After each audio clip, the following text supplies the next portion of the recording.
If you've ever been in the presence of a toddler, you learn quickly that they can destroy a room in less than 60 seconds and you won't even see it starting. Somehow these barely walking, barely talking creatures have immense strength, impossible dexterity, incredible speed when an adult is not looking. They can tear and shred up a room, heck, half of a house, into giant piles of debris. If you think I'm exaggerating, then you've never taken care of a toddler. And if you've ever been with a toddler, then you know I am not exaggerating. So what do you do when such a lovable and adorable child that's important to you in your life and you want to keep them around? What do you do to keep them from destroying everything else?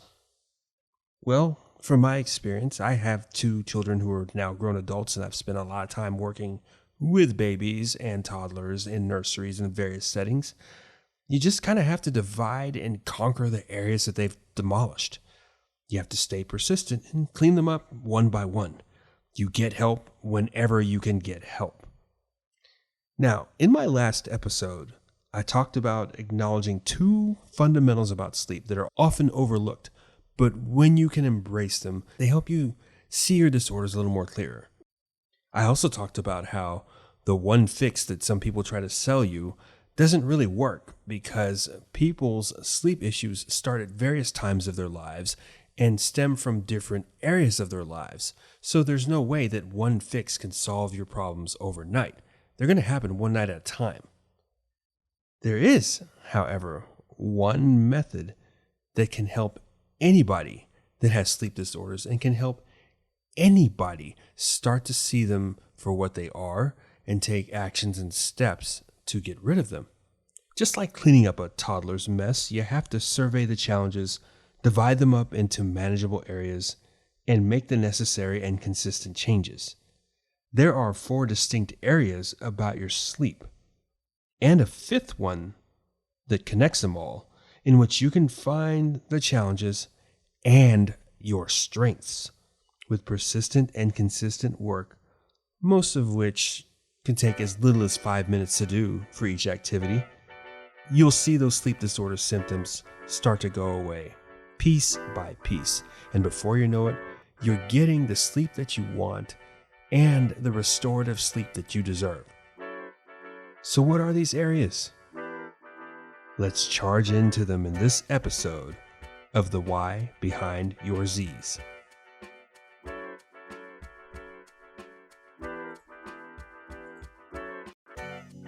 Welcome to the Why Behind Your Z's podcast, the show that helps you maximize your sleep one night at a time.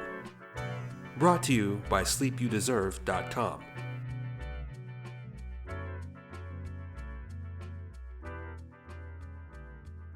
Hello, welcome to another episode of the Why Behind Your Z's.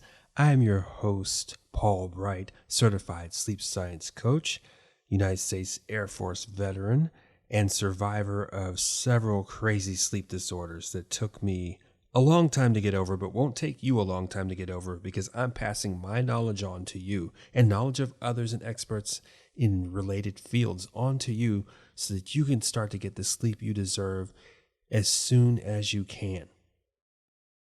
So today, I'm going to talk about 4 distinct areas and one related area that ties them all together, into which you can see your sleep for what it is, where your challenges are that are unique to you, and the strengths that are unique to you. By understanding all these areas, it's going to make it way, way, way, way easier to do what you need to do to get through your sleep issues. Now, last episode I talked about how really managing your sleep is about managing the hormones related to the sleep and the neurotransmitters related to sleep. When you hear the word hormones, it's pretty easy to think that getting sleep back to where it needs to be is a matter of taking some kind of medication or eating a bunch of herbs. And yeah, those things can help in some ways, but the truth is that they only address parts of the areas that I'm going to discuss today. It's like trying to clean up that toddler disaster by bringing in bleach wipes and nothing else. Yes, they will help. They will get the germs off of whatever the toddler got the germs on. Just like when you heard that toilet flushing, you better bring some bleach wipes, a gallon of bleach, whatever you got to bring to kill anything in there. But disinfecting a surface is not going to complete the job. And here's another truth that some of you already know and have experienced. Your hormones can be adjusted and altered not just from internal ingestions, but external factors. And 2 of the 4 areas we'll talk about are exactly that. They are external factors. And it's so crazy that, well, not necessarily crazy, but it's natural that external factors and internal mechanisms are what help drive our sleep. So let's get started in this. And they're not in any particular order, but they are all important.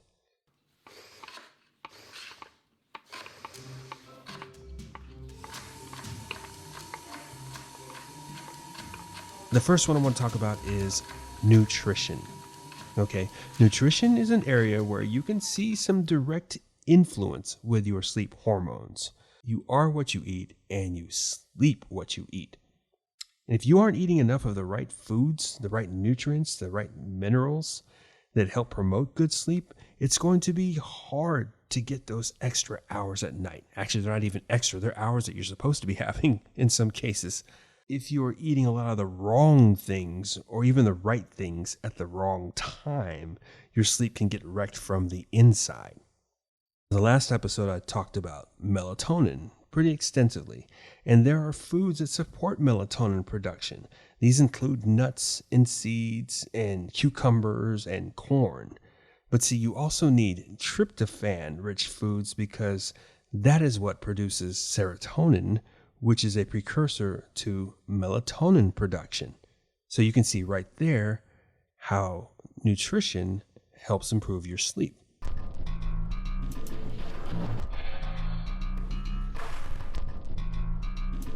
The next area I'm going to talk about is your body. That's the next front. Now, what you put your body through and expose it to helps with the sleep hormone balance. Exposing it to sunlight, that's one of the best things you can do when you can get just the right amount of sunlight at just the right amount of time and the right type of exposure. It needs to be hitting major areas of your skin. You can't just be out there fully clothed from head to toe, everything covered, and be like, oh, the sun's going to help me. It's not. It's not really going to help you. It's going to be nice outside. You might be in a better mood. But for your body to take advantage of it for sleep purposes, you need to expose it to sunlight. Not sunlight that's going to damage you, but maybe 15 minutes a day, 3 days a week. And if you're darker skinned, you're going to want 30 minutes a day.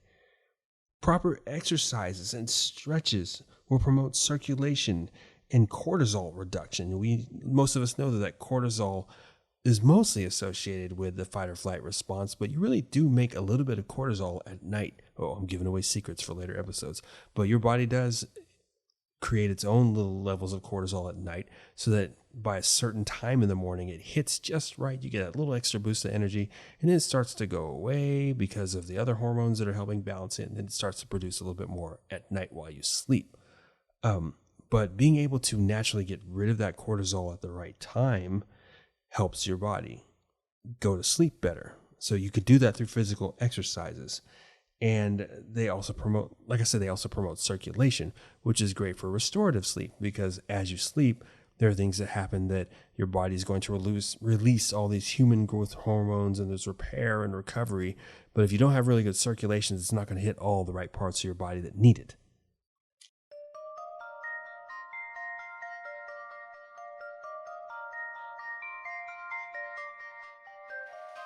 Your bedroom is another battlefront.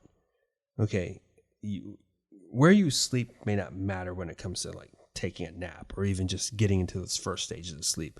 If you're tired, you're tired. You go and pass out 20 minutes, 30 minutes, 10 minutes, doesn't matter. Even people who are chronic insomniacs, you may be up for 3 days, but there are points where you've probably fallen asleep for maybe 10 or 20 minutes, got a little taste of that stage 1 first cycle of sleep.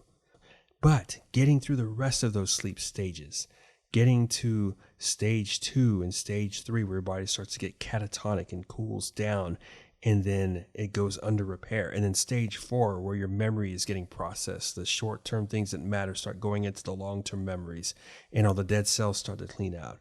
You need much, much longer sleep than getting past that first stage. In fact, your bedroom might be interrupting your sleep without you realizing it at first. There are things that happen in your bedroom that can keep you up, like random noises, or the bedroom is too hot, or there's way too much ambient light coming in that you didn't necessarily notice because as soon as you turn the lights off, it was so much darker than it was when the lights were on, obviously, but not dark enough. Optimizing that bedroom and being consistent as to what you do and don't do in your bed can take you deeper into sleep.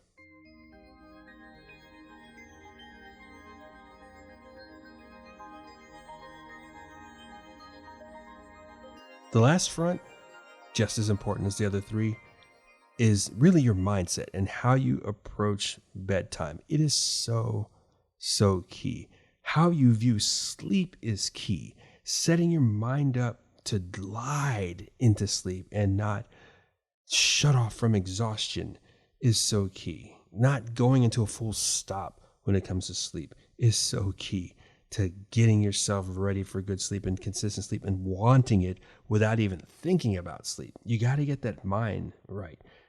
It helps you stay asleep and you don't worry about, oh, I'm going to get enough sleep tonight.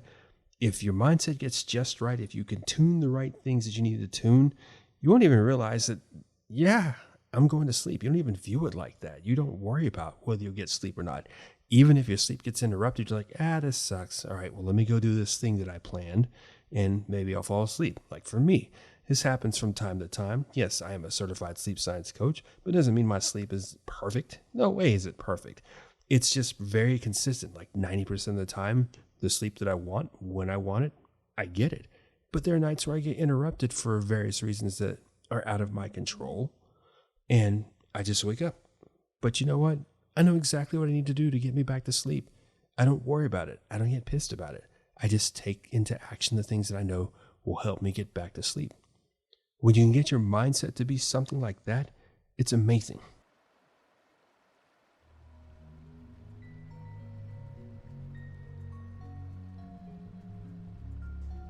And the one uniting battlefront that oversees all of them is nature.